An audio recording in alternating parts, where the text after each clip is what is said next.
పద్యనాటక ప్రియులైన ప్రేక్షక మహాశైలకు నమస్కారం. ఈరోజు మన జీవన్ నాటకం కార్యక్రమానికి అతిథులు సుప్రసిద్ధ రంగస్థల నటులు, కళాకారులు శ్రీ కొండేటి పార్వతీశం గారు. వారిని మన కార్యక్రమానికి ఆహ్వానిద్దాం. పార్వతీశం గారు నమస్కారం అండి. నమస్కారం సార్. మా కార్యక్రమంలో పాల్గొనడానికి అక్కడి నుంచి అంత దూరం నుంచి వచ్చారు, చాలా ధన్యవాదాలు. సంతోషం. ఎట్లా మీకు ఈ కళ అబ్బింది? మాది విజయనగరం జిల్లా సార్. విజయనగరం జిల్లా జియ్యమూలస మండలం కుందర తిరువాడ మా స్వంత గ్రామము. మా నాన్నగారు కురుక్షేత్ర నాటకంలో ఒక పాత్ర వేసేవారు అనమాట మా ఊర్లో. తండ్రి దగ్గర నుంచి వచ్చినటువంటి వారసత్వము. చిన్న పాత్రలండి. కృష్ణుడు, అర్జునుడు కురుక్షేత్రంలో పెద్ద పాత్రలు అవి. సహదేవుడు, కర్ణుడు, వికర్ణుడు ఇటువంటివన్నీ మా నాన్నగారు వేసేవారు. ఆయనకి ఇంట్రెస్ట్ ఉన్న తర్వాత మా నాన్నగారికి మేము నలుగురు అన్నదమ్ములు, నేను చిన్నవాడిని అనమాట. మిగిలిన ముగ్గురు వారికి ఈ రంగం ఏమీ లేదు సార్. నాకు మాత్రం మా నాన్నగారు దించారు ఇదే రంగంలో. మొట్టమొదట మా గురుతుల్యులు దువ్వాడ వీరభద్రస్వామి గారిని రప్పించి నేను హరిశ్చంద్ర పాత్ర 2 సంవత్సరాలు గురుతుల్యులు దువ్వాడ వీరభద్రస్వామి గారి దగ్గర ధాన్యం ఇచ్చే నేర్చుకున్నాం. నాకు అప్పుడు 16వ సంవత్సరం. 16వ సంవత్సరం నుండి 19 సంవత్సరాల వరకు ఇంచుమించుకు ఒక 42-43 నాటకాలు ప్రదర్శన త్రూ అవుట్ హరిశ్చంద్ర అనమాట. ఇప్పుడులాగా 2 సీన్లు కాకుండా వేట సీను, అరణ్య సీను, వారణాసి సీను, కాటి సీను 4 సీన్లు నేను త్రూ అవుట్ హరిశ్చంద్ర 6:30 శృతి పిల్ల గాత్రం అనమాట ఉండేది. మా ట్రూప్ అందరూ మా ఊరే చంద్రమతి. ఒక్క మాట, ఇప్పుడు ఇది వేట సీన్ అంటున్నారు సరే, సత్యహరిశ్చంద్ర అంటే కాటి సీను, తర్వాత కాశీ సీను, అరణ్య సీను ఇవన్నీ ఉన్నది. ఈ అరణ్య సీన్లో పద్యం ఒకటి చెప్పండి. పౌరులు వారి తాలకు మొర పెట్టుకొని వస్తారు రాజుగారి దగ్గరికి విజ్ఞాపన తండోపులుగా. ఎందుకు ఇలాగ వస్తానో, రాజ్యం చక్కగా పరిపాలిస్తున్నాం కదా అని తన దగ్గర ఉన్నటువంటి బంటు పంపిస్తాడనమాట. మరి ఏమో కానివ్వండి, మన రాజ్యములు అల్లోకల్లోలుగా క్రూర మృగాలు ఇవన్నీ పైరు పంటలన్నీ నాశనం చేస్తున్నవి. ఇప్పుడు కూడా ఈ విపత్తు లేదు ఆయన వాళ్ళు చెప్పడంతో, అయ్యో మనకెందుకు ఇటువంటి వచ్చింది అని ఒక్కసారి ఆయన బయలుదేరతాడు. ఎలాగా కుటుంబ సమేతముగా బయలుదేరతాడు అనమాట రథం పైన. అవతల మంత్రివర్యులు సత్యకీర్తి, చంద్రమతి, లోహితాసుడు, హరిశ్చంద్రుడు వేటాడడానికి వెళ్తాడనమాట. వెళ్ళేసరికి క్రూరమృగాలు అవుపడుతుంటాయి. వాటిని కొట్టడానికి వెళ్ళేసరికి అవి మాయమైపోతుంటాయి. అప్పుడు చంద్రమతితో అంటాడనమాట పౌరులతోనమాట, చాలా విచిత్రముగా ఉన్నది, మనం వేటాడడానికి వస్తే అవి మాయమైపోతున్నాయి, ఇదేదో ఒక మున్యాశ్రమాల్లాగా ఇక్కడ తయారవుతున్నవి, ఇదేదో మాయ విచిత్రమైనటువంటి కూడుకున్నటువంటి ప్రదర్శనలు తప్పిస్తే అని ఆయనకు నిర్ధారణ అవుతుందన్నమాట. సత్యకీర్తి, ఇది ప్రశాంతమైన మున్యాశ్రమో ప్రాంత భూమియే చూడు, అదిగో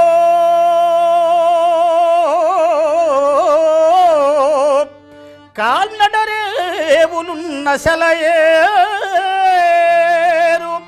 ఆ పంతలన్ రెల్లుజాళ్ళు దదగ్రమ్ములు కొన్ని కోయబడినట్లుందోచి అందుండి సాగి దవిష్టంబుగ పోవు కాన్నడల చెక్కెమ్మోదమీచంత.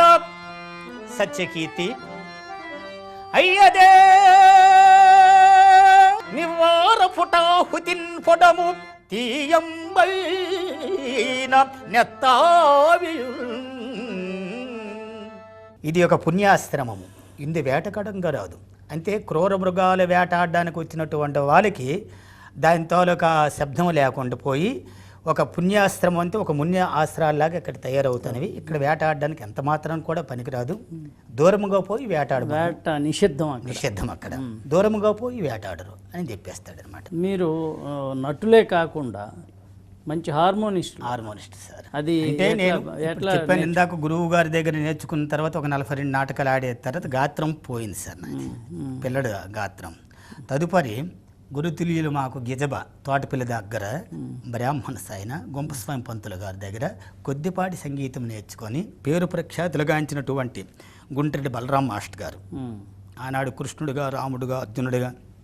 ఎన్నో నాటకాలు ఎన్నో పెద్ద పెద్ద వారి తరపున వేసినటువంటి వారికి మొట్టమొదటిగా నేను ఒక 6 సంవత్సరాలు హార్మోనియం అతనికి ప్రదర్శించాను. బలరాం మాస్టర్ గారివి, అతను అమరపు సత్యం మాస్టర్ గారివి. ఇవతల బలరాం మాస్టారు సంగీతం సాహిత్యం, అతను అమరపు సత్యం మాస్టర్ గారి సంగీత సాహిత్యం. ఈ రాముడు కృష్ణుడు అర్జునుడు, కురుక్షేత్రం కృష్ణుడు అర్జునుడు, గయోపాఖ్యానం కృష్ణుడు అర్జునుడు, భవాని శంకరుడు, ఇవన్నీ కూడా ఇద్దరివి. ఆయన తాలూకు సాహిత్యం కానీ చక్కగా మేము ట్రైన్లో బస్సులో వెళ్తుంటే నాన్నగారు ఈ పదంకి ఏమిటి అర్థం, లేకపోతే బలరాం మాస్టర్ గారికి అడిగేవాడిని దీనికి ఏమిటి అర్థము. నేను చదువుకున్నది పెద్ద కాకపోయినా వాళ్ళ దగ్గర శుశ్రూషణ చక్కగా సేవ వాళ్ళ తాలూకు సేవ చేసి వాళ్ళ తాలూకా విద్య సత్యం మాస్టర్ గారిది, బలరాం మాస్టర్ గారిది వల్లే నేను ఈనాడు రాష్ట్రం మొత్తం ఇతర రాష్ట్రాలు కూడా ప్రదర్శించడానికి అవకాశం పెద్ద పెద్ద నటులతో వచ్చింది. మీకు హరిశ్చంద్ర నాటకంలో బాగా ఇష్టమైన పద్యం ఏంది? హరిశ్చంద్ర నాటకము 4 ఘట్టాల్లో కూడా ఏ ఒక్క పద్యం కూడా వేసినటువంటి నటుడికి విన్నటువంటి ప్రేక్షకుడికి ఇష్టం లేనిది కూడా లేదు సార్ ఆ నాటకంలో మాత్రం. అదే ఏ ఒక్క పద్యం కూడా రసవత్తంగా ఉంటుంది లేదు. ఎందుకు ఈనాడు ఇప్పుడు హరిశ్చంద్ర మన ఆంధ్రప్రదేశ్లో హరిశ్చంద్ర నాటకానికి ఎక్కువ మొగ్గు చూపడానికి కారణం ఏంటంటే మహానుభావులు డివి సుబ్బారావు గారు లోలుగాచార్య అంటారు, మాకు జన వీరభద్రాచార్య. ఆ రోజుల్లో ఆయన హరిశ్చంద్ర పాత్ర త్రూ అవుట్ వేస్తే ఆయన కంటికి నీరు రాకుండా కూర్చున్నటువంటి ప్రేక్షకుడు అందరూ ఏడ్చేవాళ్ళు. ఏడవకుంటే వెళ్ళిపోతే 1000 రూపాయలు. 1000 రూపాయలు అంటే ఇప్పుడు 1,00,000 రూపాయలతో సమానం అనమాట.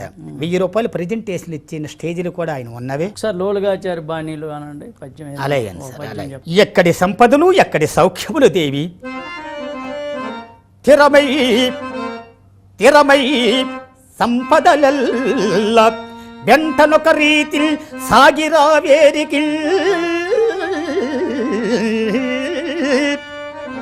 ఏ సరికే పోటు విధించనో విధి అది అవశ్య ప్రాప్యమత్తాని నెవ్వరు తప్పించెదరు. ఉన్నవాడనని గర్వం వేరికిన్ కాదు, కింకరుడే రాజగుల్ రాజు కింకరుడగుల్ అది కాలానుకూలంబుగా.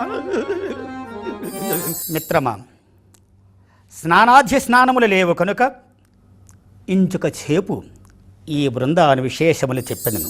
ఈవే చండగ భస్తి మండలము చే ఇంకింత వంభోనిదు